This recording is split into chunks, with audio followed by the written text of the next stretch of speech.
So we're going to look at adding and subtracting rational expressions, and some of the denominators are a little more complicated than they were on Friday.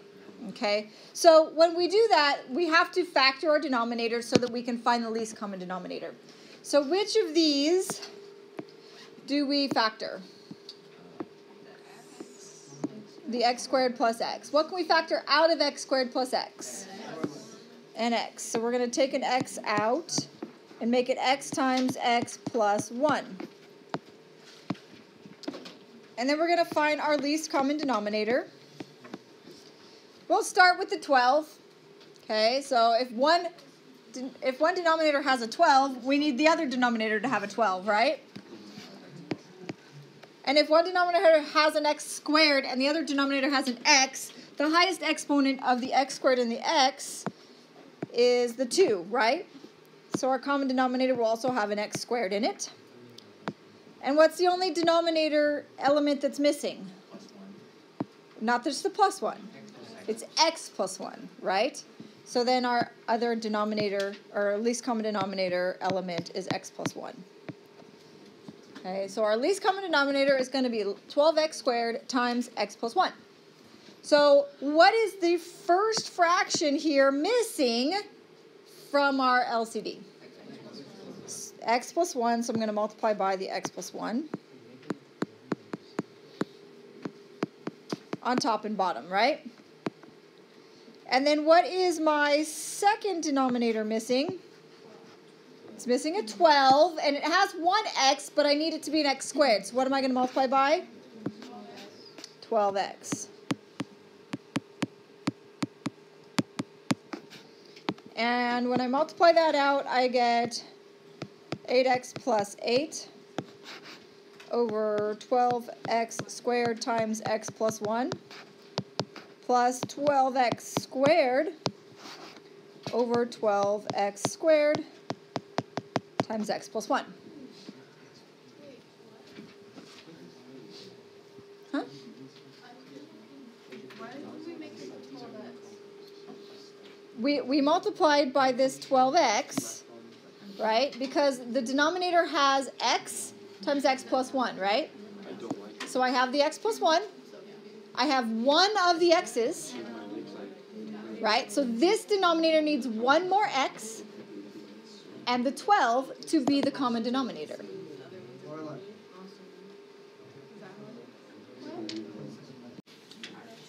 Okay, so now my denominators are the same, so what do? I add the numerators, so I get 12x squared plus 8x plus 8 over 12x squared times x plus 1. And then I need to simplify. Can I factor anything out of the numerator? I can factor a 4 out.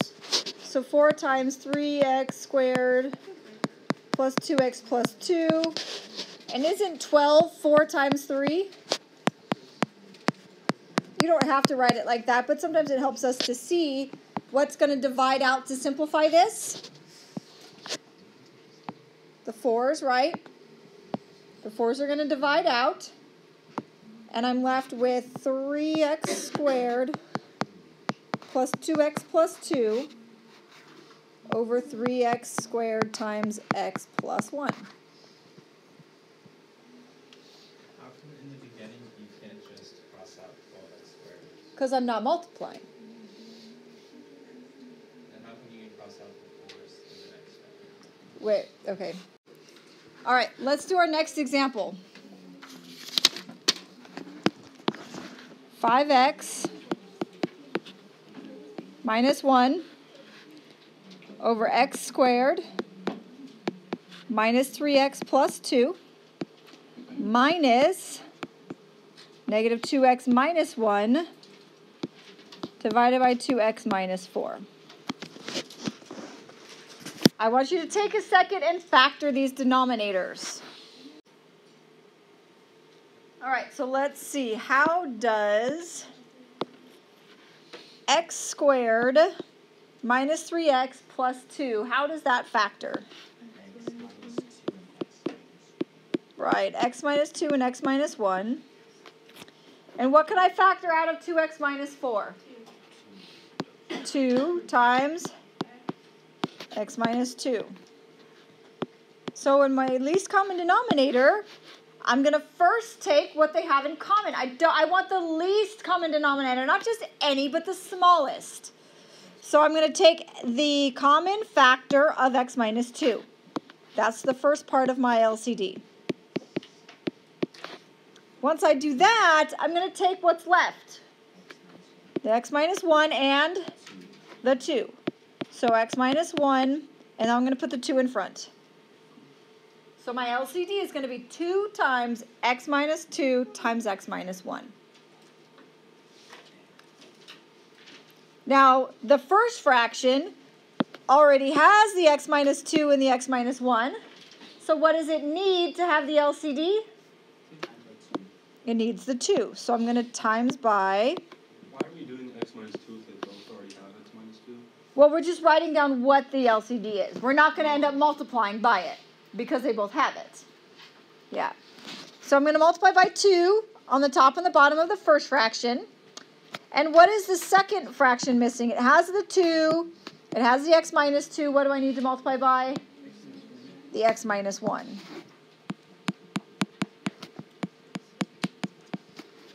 Okay. So we're going to multiply. 2 times 5x minus 1 is 10x.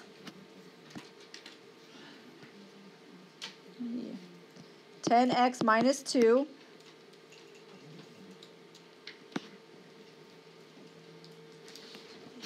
over 2 times x minus 2, x minus 1. While you're working with adding the fractions, leave your denominator factored. Because in the end, to simplify, you're going to have to factor it again, so you might as well leave it completely factored. Okay?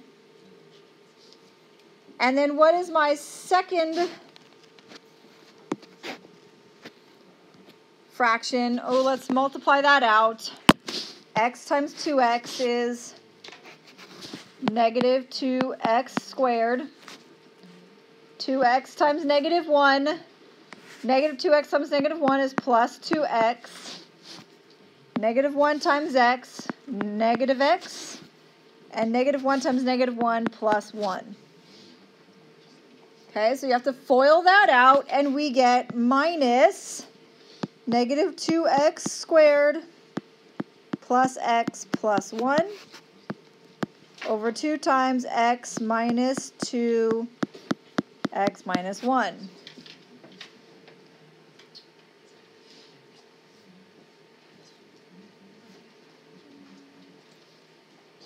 Now when it's subtraction, I like to change it to addition and then change all the signs in the numerator so I don't forget. And then I'm going to combine my like terms. I'll start with the 2x squared. So 2x squared. Then I have 10x minus x, which is what? 9x. And then I have negative 2 minus 1 minus 3 over 2 times x minus 2, x minus 1.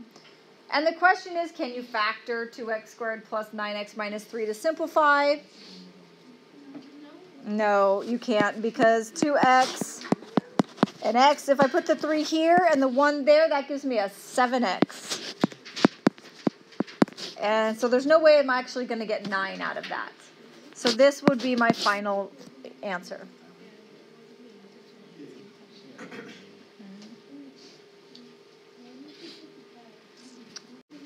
Here's our last example.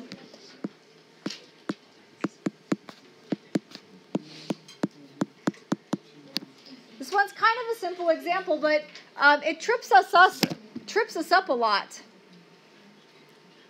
So, what did we say about these two binomials?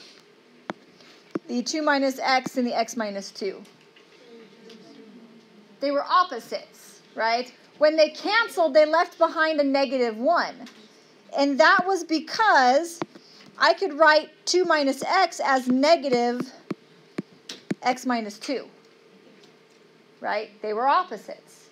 So instead of multiplying this fraction by x minus 2, because this is what I see happen a lot, and this one by 2 minus x, everything gets large, can't I just multiply this fraction by a negative to make it x minus 2? Or I could make this fraction, multiply it by a negative to make it negative x minus 2. That's a whole lot simpler than multiplying this by x minus 2 and this by 2 minus x. So if you recognize that, you can make your life a lot easier and just multiply that whole first fraction by a negative 1 over negative 1. So you get negative 3 over x minus 2. Because the negative, this negative and this negative cancel. They make a positive. Now I'm just adding it to 4 over x minus 2, and what do I get? 1 over x minus 2. Okay, so that's just like a little thing to keep in mind when you see those reversed, that they're opposites, and you can use just a negative sign to reverse it back. Okay.